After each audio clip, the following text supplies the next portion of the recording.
ഈശോയിൽ പ്രിയമുള്ളവരെ, സങ്കീർത്തനങ്ങളിൽ രാജകീയ സങ്കീർത്തനങ്ങളെക്കുറിച്ചുള്ള പഠനം നമ്മൾ ആരംഭിക്കുകയാണ്. സങ്കീർത്തനങ്ങൾ ഈശോയുടെ പ്രാർത്ഥനാ പുസ്തകമാണ്. അത് നമ്മുടെയും പ്രാർത്ഥനാ പുസ്തകമാകണം. പ്രിയമുള്ളവരെ, സങ്കീർത്തനങ്ങളെ 5 ഗണങ്ങളായി തിരിച്ചിട്ടുണ്ട് എന്ന് നമ്മൾ കേട്ട് കാണും. സ്തുതിപ്പുകള്, വിലാപങ്ങള്, രാജകീയ കീർത്തനങ്ങള്, കൃതജ്ഞതാഗീതം, ജ്ഞാനസങ്കീർത്തനം. ഇവയില് രാജകീയ സങ്കീർത്തനങ്ങളാണ് നമ്മൾ ഇപ്പോൾ കാണുക. 10 സങ്കീർത്തനങ്ങളെയാണ് രാജകീയ സങ്കീർത്തനങ്ങൾ എന്ന് വിളിക്കുക.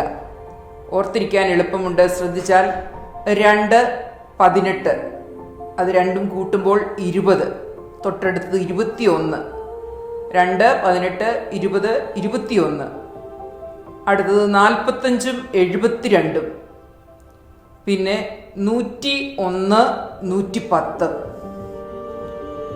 വീണ്ടും 132, 144. ഇത്രയും 10 സങ്കീർത്തനങ്ങളാണ് രാജകീയ സങ്കീർത്തനങ്ങൾ എന്ന് അറിയപ്പെടുന്നത്. എങ്കിലും രാജാവിനെ കുറിച്ച് അല്ലെങ്കിൽ ദൈവത്തിന്റെ അഭിഷിക്തനെ കുറിച്ച് പറയപ്പെടുന്ന സങ്കീർത്തനങ്ങള്, പ്രത്യേകിച്ചും ദാവീദിനെ കുറിച്ച് പരാമർശിക്കുന്ന സങ്കീർത്തനങ്ങള്, പല സങ്കീർത്തനങ്ങളുടെയും മുകളിൽ നമുക്ക് കാണാം ദാവീദ് രചിച്ചത് എന്ന്. അതുകൊണ്ട് ദാവീദിന്റെ പേരിലായതുകൊണ്ട് തന്നെ, രാജാവിന്റെ പേരിലായതുകൊണ്ട് രാജകീയ പരിവേഷമുള്ള സങ്കീർത്തനങ്ങളെയെല്ലാം രാജകീയ സങ്കീർത്തനങ്ങൾ എന്നും വിളിക്കാറുണ്ട്. ആ അർത്ഥത്തിൽ നോക്കുമ്പോൾ 89, 93, 94, 95, 96, 97, 98, 99 സങ്കീർത്തനങ്ങളെയൊക്കെ രാജകീയ സങ്കീർത്തനങ്ങളായിട്ടാണ് പറയുക. രാജാവിന്റെ സ്ഥാനാരോഹണം, രാജാവിന്റെ വിവാഹം, രാജാവ് യുദ്ധത്തിൽ രാജ്യത്തെ നയിക്കുന്നത്, വിജയശ്രീലാളിതനായ രാജാവിന്റെ തിരിച്ചുവരവ്, രാജാവിന്റെ വ്യക്തിത്വവും ഭരണരീതികളും, ഇങ്ങനെയുള്ള കാര്യങ്ങളൊക്കെ ഈ സങ്കീർത്തനങ്ങളിൽ പരാമർശിച്ചിട്ടുണ്ടാകും.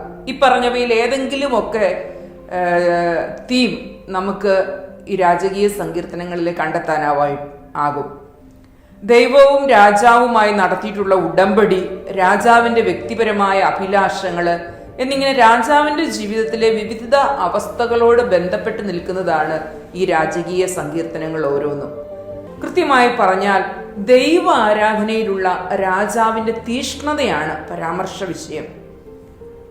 സങ്കീർത്തനങ്ങളുടെ ശീർഷകമനുസരിച്ച് പകുതി സങ്കീർത്തനങ്ങളും ദാവീദിന്റെ സങ്കീർത്തനങ്ങളാണ്. സങ്കീർത്തനങ്ങളുടെ 5 പുസ്തകങ്ങളെ ഇഴ ചേർക്കുന്നത് പോലെയാണ് രാജകീയ സങ്കീർത്തനങ്ങളെ ക്രമീകരിച്ചിരിക്കുന്നത്. അതായത് സ്തുതിപ്പുകൾ, വിലാപങ്ങൾ, കൃതജ്ഞതാഗീതങ്ങൾ ഇവയൊക്കെ ഒന്ന് കൂട്ടിക്കലർത്തക്ക വിധത്തിൽ ഇടയ്ക്കായിട്ടാണ് ഈ രാജകീയ സങ്കീർത്തനങ്ങളെ ചേർത്ത് വച്ചിരിക്കുന്നത് സങ്കീർത്തനങ്ങളെ ക്രമീകരിച്ചപ്പോൾ.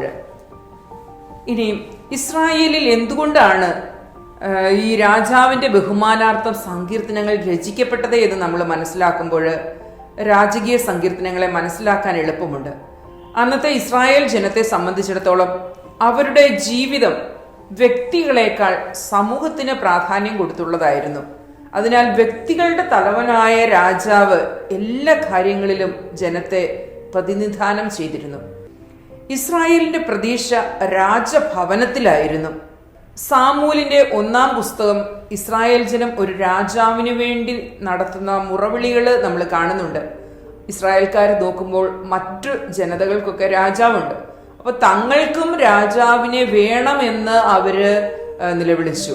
അപ്പോൾ അന്നത്തെ പ്രവാചകൻ നമുക്കറിയാം സാവൂളിനെ രാജാവാക്കി കൊടുക്കുന്നുണ്ട്. അപ്പം സാമൂൽ വൃദ്ധനായി വരികയും ന്യായപാലനത്തിനുള്ള അധികാരം മക്കൾക്ക് നൽകുകയും ചെയ്തുവെങ്കിലും അദ്ദേഹത്തിന്റെ മക്കൾ പിതാവിന്റെ വഴികളെ പിഞ്ചല്ലാതെ നീതിപൂർവമല്ലാത്ത ന്യായപാലനത്തില് സമ്പത്ത് കുന്നുകൂട്ടി കൈക്കൂലിയിലൊക്കെ മുഴുകി ജീവിക്കുന്ന ഒരു സാഹചര്യമായിരുന്നു. സാമൂലിന്റെ പ്രാർത്ഥനകളും ജനത്തിന്റെ നിലവിളികളും ശ്രവിച്ച ദൈവം ജനത്തിന്റെ ശബ്ദം കേൾക്കാനും അവരുടെ ആവശ്യം അംഗീകരിച്ച് ഒരു രാജാവിനെ അവർക്കായി വാഴിക്കാനും പ്രവാചകനായ സാമൂലിന് നിർദ്ദേശം നൽകി. ഇങ്ങനെ ഇസ്രായേലിന്റെ ആദ്യത്തെ രാജാവായി സാമൂൽ അഭിഷേകം ചെയ്തത് സാവൂളിനെ ആയിരുന്നു. തുടർന്ന് ദാവീദിനെ അഭിഷേകം ചെയ്തു. ദാവീദ് വളരെ ശക്തമായ ഐക്യമുള്ള ഏകാധിപത്യ ഭരണ സംവിധാനം സ്ഥാപിച്ചു. ദാവീദിന്റെ മകനായ സോളമൻ പിന്നീട് രാജാവായി. സമാധാനപൂർണവും ഐശ്വര്യവും നിറഞ്ഞ ഒരു സാമ്രാജ്യമായിരുന്നു സോളമന്റെ കാലത്ത്. നമുക്കറിയാം, ദൈവം നൽകിയ ജ്ഞാനം അദ്ദേഹം ചോദിച്ചു വാങ്ങിയതാണ്.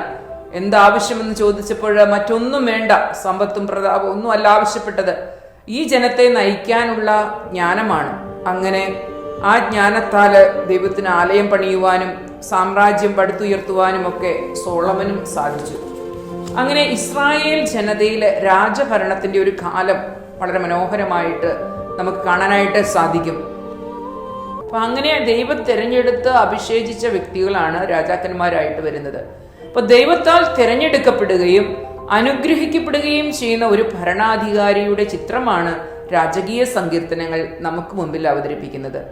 ദൈവത്തിന്റെ വാഗ്ദാനങ്ങളാൽ ശക്തീകരിക്കപ്പെടുന്ന ഒരു ജീവിതമാണ് തൻ്റേതെന്ന് വിശ്വസിക്കുകയും സമാധാനത്തിലും ഐശ്വര്യത്തിനും വേണ്ടി പ്രാർത്ഥിക്കുകയും ചെയ്യുന്ന ഒരു രാജാവിന്റെ ചിത്രമാണ് ഇസ്രായേൽ നമ്മൾ ചരിത്രത്തിൽ കാണുക. തിരഞ്ഞെടുക്കപ്പെട്ടവൻ എന്ന നിലയിൽ രാജാവ് ദൈവത്തിന്റെ പ്രിയ ഭാജനമാണ്. ദൈവവും ദൈവജനവും തമ്മിലുള്ള ഐക്യം സാക്ഷാത്കരിക്കേണ്ടവനും അതിന് പ്രകടമായ ഒരു രൂപം നൽകേണ്ടവനുമാണ് രാജാവ്.